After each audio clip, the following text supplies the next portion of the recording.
Jayasuryan sir, NDA കേരളത്തിൽ വലിയൊരു ജനകീയ അദാലത്തിന് തയ്യാറെടുക്കുകയാണ് എന്നൊരു വാർത്ത പുറത്തു വരുന്നുണ്ട്. പ്രധാനമായും ഈ ഒരു ജനകീയ അദാലത്ത് എൻ.ഡി.എ കേരളത്തിൽ നടത്തുന്നത് പ്രധാനപ്പെട്ട രണ്ട് മണ്ഡലങ്ങളിലാണ്. പ്രധാനപ്പെട്ട രണ്ട് മണ്ഡലങ്ങൾ എന്ന് പറയുമ്പോൾ ഒന്ന് മുഖ്യമന്ത്രി പിണറായി വിജയന്റേതും മറ്റൊന്ന് പ്രതിപക്ഷ നേതാവ് വി.ഡി. സതീശന്റേതുമാണ്. ധർമ്മടവും പറവൂരും. ധർമ്മടത്തും പറവൂരുമായി ജനങ്ങൾ അനുഭവിക്കുന്ന ചില പ്രശ്നങ്ങൾ അത് നേരിട്ടറിയാൻ അല്ലെങ്കിൽ ലോകത്തോടുറക്കെ വിളിച്ചു പറയാൻ വേണ്ടിയാണ് എൻ.ഡി.എ ഈ തരത്തിലൊരു ജനകീയ അദാലത്ത് നടത്തുന്നത് എന്നറിയാൻ സാധിക്കുന്നു. കേട്ട വാർത്ത എത്രത്തോളം ശരിയാണ്? എൻ.ഡി.എ ഇത്തരത്തിലൊരു തീരുമാനത്തിൽ എത്തിയത് എന്തുകൊണ്ടാണ്? ഇത് എൻ.ഡി.എയുടെ ഒരു സർജിക്കൽ സ്ട്രൈക്ക് ആയിട്ട് ഗണിക്കാം. കാരണം മുഖ്യമന്ത്രിയുടെയും പ്രതിപക്ഷ നേതാവിന്റെയും മണ്ഡലം, ഇവർ രണ്ടുപേരും നിരവധി വർഷങ്ങൾ പല തവണയായി അധികാരത്തിലിരുന്ന മണ്ഡലങ്ങൾ.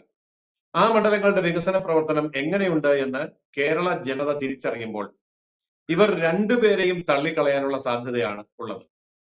നമ്മൾ ആരും തന്നെ ചിന്തിക്കാറില്ല മുഖ്യമന്ത്രി പിണറായി വിജയന്റെ ധർമ്മടം മണ്ഡലത്തിന്റെ അവസ്ഥ എന്താണ്, അതുപോലെ തന്നെ പ്രതിപക്ഷ നേതാവിന്റെ പറവൂർ മണ്ഡലത്തിന്റെ അവസ്ഥ എന്താണ്. ആരും തന്നെ ചർച്ചാവിധേയമാക്കാറില്ല. മാധ്യമങ്ങൾ ഇക്കാര്യത്തിൽ ഒളിച്ചു കളിക്കുകയാണ്.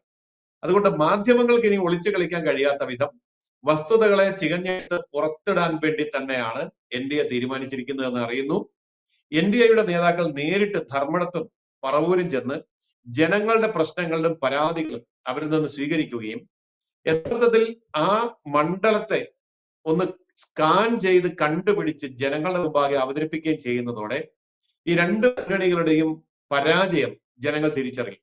അതായത് മുഖ്യമന്ത്രിയായിട്ട് ഇത്രയും കാലം വാണ പിണറായി വിജയന്റെ ധർമ്മട മണ്ഡലത്തിന്റെ റോഡുകളുടെ ശോച്യാവസ്ഥ, കോളനികളുടെ ശോച്യാവസ്ഥ, കുടിവെള്ളമില്ലായ്മ, ആരോഗ്യരംഗത്തെ വീഴ്ചകൾ എന്ന് തുടങ്ങി പണി പൂർത്തിയാക്കാത്ത നിരവധി പദ്ധതികൾ, ഇതെല്ലാം തന്നെ ചർച്ചാവിധേയമാകും.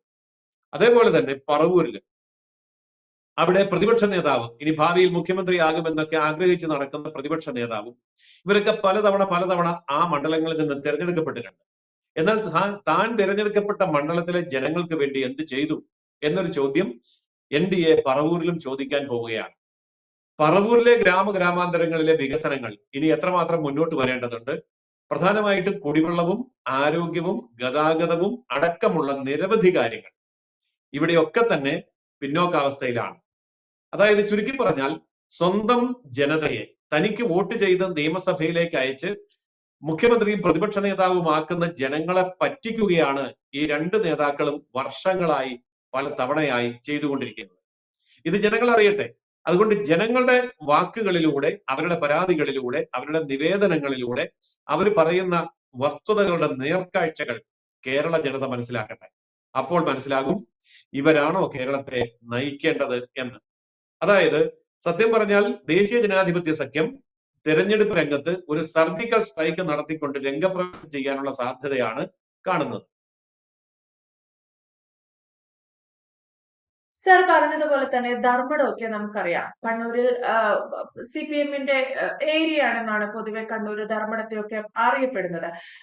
പക്ഷേ ധർമ്മടത്തൊക്കെ ഈ രീതിയിൽ എൻ.ഡി.എക്ക് ഇത്തരത്തിൽ പാർട്ടി കുത്തക എന്ന് പറയുന്ന ഒരു സ്ഥലത്തേക്ക് എൻ.ഡി.എക്ക് എങ്ങനെ ഈ രീതിയിൽ ഒരു സർജിക്കൽ സ്ട്രൈക്ക് നടത്താനാകും എന്നതൊരു വലിയ ചോദ്യമാണ്. കാരണം അവിടെയുള്ള ജനങ്ങളുടെ ഒരു വലിയ പിന്തുണ കൂടി എൻ.ഡി.എക്ക് ഈ ഒരു വിഷയത്തിൽ ആവശ്യമുണ്ട്. അല്ലെങ്കിൽ ആ രീതിയിൽ അവർ സഹകരിക്കേണ്ടുന്ന ഒരു സാഹചര്യം കൂടിയാണ്.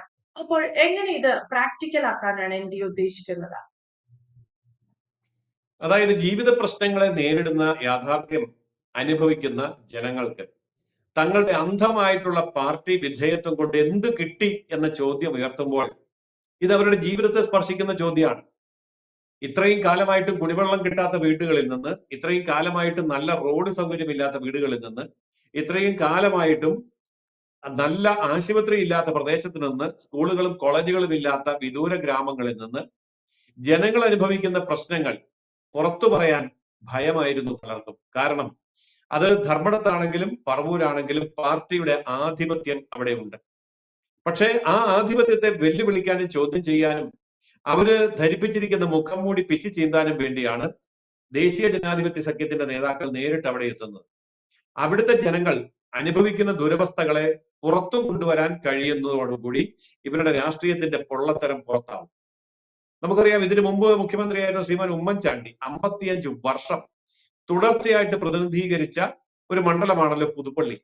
അവിടെ വാഹന ഗതാഗത യോഗ്യമായ റോഡുകളില്ല, കുടിവെള്ള പ്രശ്നം രൂക്ഷമാണ്, 10 പേർക്ക് പോലും തൊഴിൽ കൊടുക്കാൻ കഴിയുന്ന ഫാക്ടറികളോ മറ്റ് സംവിധാനങ്ങളോ ഇല്ല. അടിസ്ഥാന സൗകര്യങ്ങളെ പാടെ മറന്നുകൊണ്ട് സെൻസേഷണൽ ആയിട്ടുള്ള വോട്ട് ബാങ്ക് രാഷ്ട്രീയം കൊണ്ട് ഒന്നും നേടാൻ അവിടുത്തെ ജനങ്ങൾക്ക് കഴിഞ്ഞില്ല. ഈ വസ്തുതകളൊക്കെ പുറത്തു വരേണ്ടത് തന്നെയാണ്. വികസന രാഷ്ട്രീയത്തിന്റെ പാതയിലൂടെ പോകുന്ന BJPയെ സംബന്ധിച്ചിടത്തോളം ഒന്നും ഭയപ്പെടാനില്ല. BJP അധികാരത്തിൽ വന്ന പ്രദേശങ്ങളിലൊക്കെ വികസനം എന്താണ് എന്ന് കാണിച്ചു കൊടുത്തിട്ടുണ്ട്. അതുകൊണ്ട് തന്നെ വികസനമില്ലായ്മ എന്താണ് എന്ന് കാണിച്ചു കൊടുക്കാനുള്ള അവകാശവും BJPക്കുണ്ട്, അല്ലെങ്കിൽ NDAക്കുണ്ട്. അതുകൊണ്ടാണ് NDA ഈ തരത്തിലുള്ള ഒരു സർജിക്കൽ സ്ട്രൈക്ക്, ഒരു കടന്നാക്രമണം തന്നെ നടത്താൻ പോകുന്നത്. ഇക്കാര്യത്തിൽ പാർട്ടി അണികളെയും പ്രവർത്തകരെയും അണിനിരത്തിക്കൊണ്ട് പ്രതിരോധിക്കാനും കഴിയില്ല. കാരണം ജനങ്ങൾ കഷ്ടപ്പാടിലാണ്. ആ ജനങ്ങൾ ഇവരോട് തന്നെ ചോദിക്കും, BJP ചോദിക്കുന്ന ചോദ്യങ്ങൾ ശരിയല്ലേ? 70 വയസ്സ് കഴിഞ്ഞവർക്കുള്ള ചികിത്സാ ആനുകൂല്യം നിഷേധിക്കുന്ന കാര്യത്തിൽ UDFും LDFും ഒറ്റക്കെട്ടായിരുന്നില്ലേ? ഇങ്ങനെയുള്ള നിരവധി കാര്യങ്ങൾ ജനകീയ ചർച്ചയ്ക്ക് വിധേയമാക്കുക എന്നുള്ളതാണ് NDAയുടെ ലക്ഷ്യം. ഇത് കേരള രാഷ്ട്രീയത്തിലെ ഒരു വലിയ മാറ്റത്തിന് വഴി തുറക്കുന്ന ഒരു സർജിക്കൽ സ്ട്രൈക്ക് തന്നെ ആയിരിക്കും. സർ, എന്തുകൊണ്ട് പറവൂരും ധർമ്മടവും തിരഞ്ഞെടുത്തു എന്ന് ചോദിച്ചാൽ നമുക്ക് പറയാവുന്ന ഒരു ഉത്തരം മുഖ്യമന്ത്രിയുടെയും പ്രതിപക്ഷ നേതാവിന്റെയും മണ്ഡലമായതുകൊണ്ട് എന്ന് തന്നെയാണ്. പക്ഷേ ഈ 2 മണ്ഡലങ്ങളിൽ മാത്രം ഇത്തരത്തിലൊരു സർജിക്കൽ സ്ട്രൈക്ക് ഒതുക്കാനാണോ NDA ഉദ്ദേശിക്കുന്നത്? തീർച്ചയായിട്ടുമല്ല. ഇതൊരു നല്ല തുടക്കമായിരിക്കും എന്ന് മാത്രം. ഘടകകക്ഷികളുടെ നേതാക്കന്മാര് കുത്തകയാക്കി വെച്ചിരിക്കുന്ന എല്ലാ മണ്ഡലങ്ങളിലും ഇതേപോലെയുള്ള അദാലത്തുകളിലൂടെ ഈ വികസനത്തിന്റെ പൊള്ളത്തരം പുറത്തെടുക്കുക എന്നത് തന്നെയാണ് NDA ലക്ഷ്യം വെക്കുന്നത്.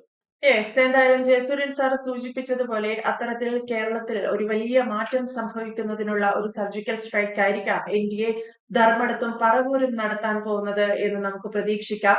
ഈ രീതിയിൽ ധർമ്മടത്തും പറവൂരും എന്ത് വികസനമാണ് മുഖ്യമന്ത്രിയും പ്രതിപക്ഷ നേതാവും അവരവരുടെ മണ്ഡലങ്ങളിലേക്ക് നടത്തിയത് എന്നതും വലിയൊരു ചോദ്യമാണ്. മതിയായ അടിസ്ഥാന സൗകര്യങ്ങൾ സാർ സൂചിപ്പിച്ചതുപോലെ ആശുപത്രിയും ഗതാഗതവും ഉൾപ്പെടെയുള്ളവ ഇവിടെ യഥാവിധി ജനങ്ങൾക്ക് ലഭിക്കുന്നുണ്ടോ എന്നതൊരു വലിയ ചോദ്യം തന്നെയാണ്. ഇത്തരത്തിൽ പല വിഷയങ്ങളിലും ജനങ്ങളിൽ നിന്ന് തന്നെ അഭിപ്രായം അറിയേണ്ടതുണ്ട്. ഒപ്പം അത്തരത്തിലൊരു സർജിക്കൽ സ്ട്രൈക്കിനാണ് NDA തയ്യാറെടുക്കുന്നത്. വ്യക്തമാണ്. Thank you Jayasuryan sir. കൂടുതൽ വാർത്തകളും വിശേഷങ്ങളും നിങ്ങളിലേക്ക് എത്താൻ ABC മലയാളം സബ്സ്ക്രൈബ് ചെയ്യുക, ബെൽ ബട്ടണും അമർത്തുക.